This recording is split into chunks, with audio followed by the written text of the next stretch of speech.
Hey everyone, it's Mr. West here, and today I'm going to be doing something a little bit different. Now, I know my class absolutely love David Walliams, and I don't know about you, but I love David Walliams also. And I got his brand new book for Christmas called Codename Bananas. I know it might be a month odd, but I thought it'd be an awesome idea to go through a chapter each day together. So first of all, I'll start with the blurb, and it says, London, 1940. As bombs rain down on the city, little Eric forms an extraordinary friendship with a huge gorilla, Gertrude. But when the zoo becomes dangerous, Eric must go on an adventure to rescue Gertrude and save the day. So I'm going to begin with chapter 1, and like I said, every day I'll be going through a chapter at a time until we finish the book. So all you have to do is sit back, you might grab your favourite treat, and if you fancy a piece of fruit, then that's fine, and just listen to the story. It would be an awesome idea to maybe listen to this as maybe you're going to bed as like a bedtime story. It's entirely up to you when you want to listen. So when I flick open the book, it begins with part 1, and it says, Time to Dare. And chapter 1 apparently is classified, and it's called Wibble Wobble. Life, love, laughter. The world had been plunged into a war of unimaginable horror, so these three things were more important than ever. They are important to this story too.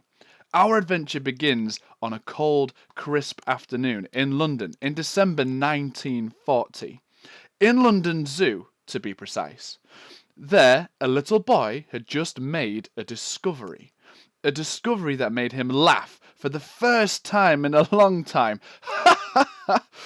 That little boy was an 11-year-old orphan named Eric.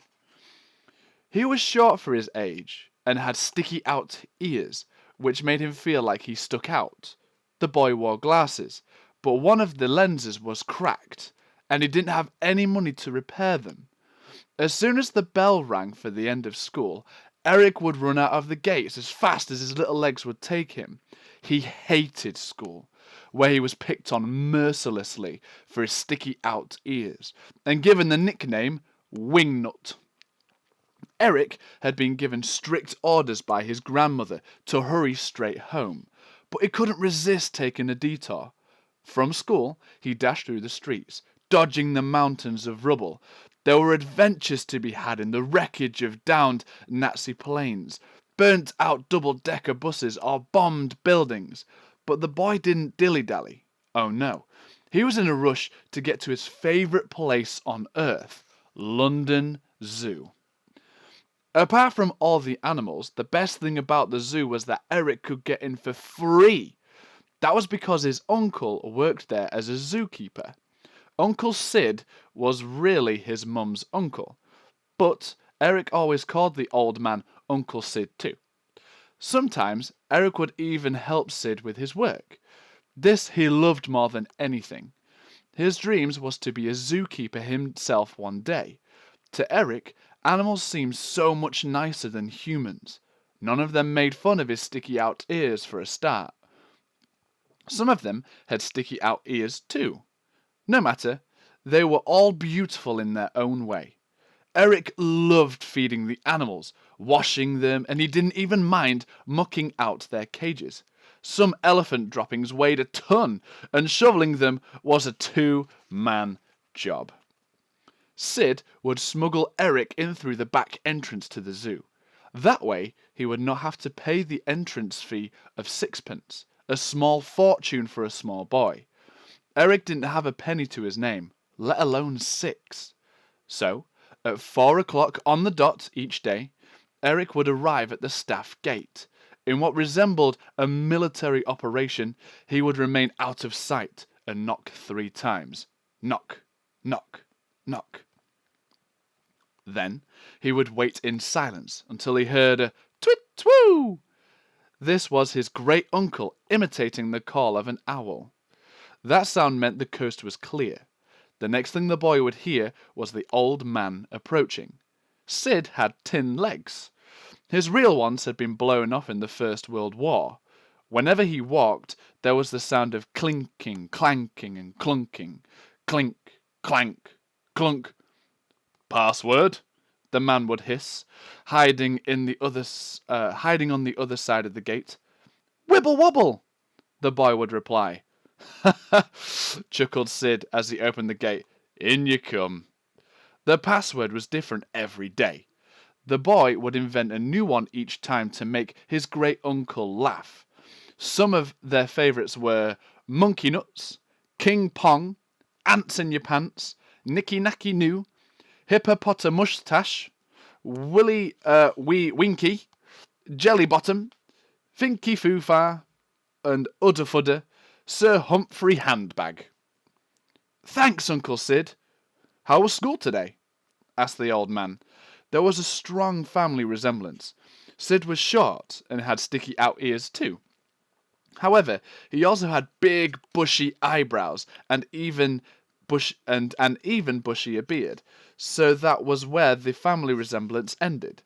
Because of his tin legs, the old man was unsteady on his feet, which were also made of tin. Sid looked like he was going to topple over at any moment. I hate it, huffed the boy. I don't know why I bother asking. The kids pick on me about my ears. Your ears look perfectly normal to me, said the old man, as he waggled his own sticky-out ears with his hands to make the boy laugh. Don't let the bullies get you down. It's what in here that counts, said Sid, clutching his heart. You are a smashing boy. Don't ever forget that. I will try not to. Don't you have any friends at school? Not really, replied the boy, sorrowfully. Well, I know all the animals here are your friends. They love you as much as you love them. The boy hugged the old man, nestling his head in Sid's big round tummy. Whoa! Exclaimed Sid, flapping his arms around as if he were a penguin trying to take off. Sorry, I always forget about those tin legs. Don't worry, you'll be able to sell me off for scrap metal when I'm gone, he joked. The boy smiled. You're funny. There may be a war on, but you have to keep smiling and laughing, or what else are we fighting for? I had never thought of it like that, pondered the boy. But you are right, Uncle Sid. Do you need a hand with anything today? Ho, you are a good boy, but I've done all the mucking out. You go and enjoy yourself. Oh, thanks. I always do. I know the animals will be pleased to see you after last night. The boy immediately knew what he meant. Last night had been the worst bombing raid by the Nazi Air Force in London since the war had begun. As soon as the air raid warning went off, I woke Granny up. She doesn't hear too good. Yes, I know. She's deaf as a post. And even though I was still in my pyjamas and Granny was in her nightdress, we ran to Blackfriars Tube. We slept the night down in the station with hundreds of others, right there on the platform. How was it? Asked the old man. Noisy, I bet. And smelly. Not the best night's sleep I've ever had. No, but at least you and Granny were safe. Where did you hide out? Me? The air raid warden ordered me to run for shelter, but I came straight here to the zoo. I had to be here to take care of the animals, try to keep them calm. The boy winced at the thought of them all suffering. How are they? I did my best, but the bombs just kept on coming. Boom, boom, boom. I'm afraid to say your friend took it hardest. She can't bear the noise of the bombs. Frightened out of her wits she was. The boy gulped with fear. I better go and see her right away. You do that. I know you always cheer her up like no one else can. The old man ruffled the boy's hair.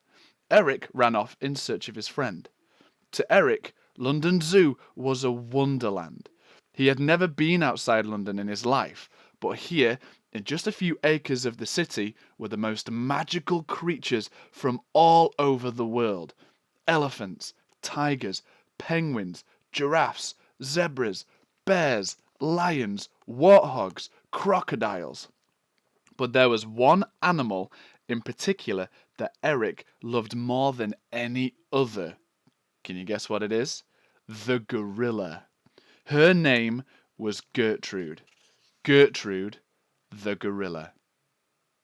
And there ends chapter 1. So I really hope you enjoyed it, and I hope you carry on this adventure with me through this book. And it'll be tomorrow, or will it be? Oh, it'll be next week. Next week, we'll be able to go through chapter 2 together, and chapter 2 is called Muddle.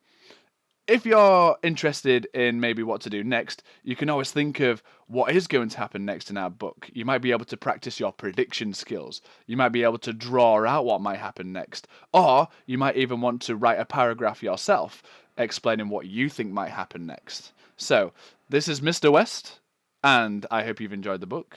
And I will see you, speak to you, next week. Take care, stay safe, and see you soon.